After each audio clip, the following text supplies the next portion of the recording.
Cikgu tak marah ke kau pakai cincin ni? Taklah. Ya ke? Aku tak pakai pun. Yusuf dengan Khalid tengah main getah. Jom kita pergi main sama. Jom. Awalnya korang balik sekolah. Korang main getah Kita orang nak main juga boleh? Boleh? Jom. Kaki dulu. Start dengan kaki dulu. Okey. 1, 2, 3. Aku lompat dulu. Okey. Ya. Oh! Lutut. Lutut. Yusuf pegang betul-betul lah. Ya. Oh. Okey, perut. Perut. Perut ah. Perut dululah Khalis. Okey. Ecung.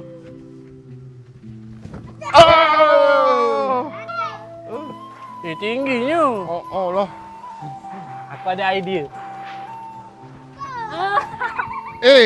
Mana boleh main macam tu? Tak aci. Semula ha. Tak aci tak boleh. Ya.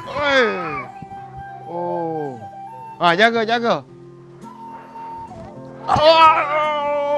Okey, satu jinjing. Kau boleh ke ni? Aku tak tahulah. Boleh kot. Kau tengok ni. Wah. Hebat ah. Jaga Hati-hati Tak nak elak tau. bagi kita orang lah pula pegang. Korang main. Cepat. Okey, kaki. Oi, hebat juga dia orang. Lutut. Oi. Lutut. Oi. Wah, Oi. Oi, hebat oh. Buatlah. Cepat Yusuf. Yusuf. Oi. Pinggang. Pinggang. Oi. Backflip. Oi. Cepat Yusuf.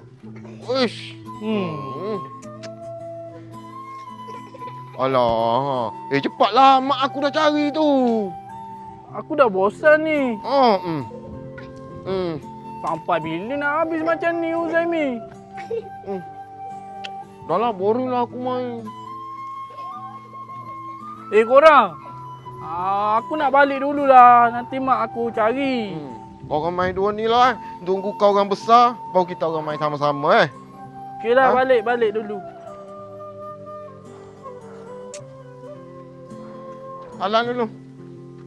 Salah tangan mana?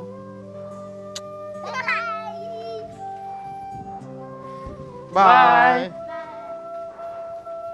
Rumah aku sana.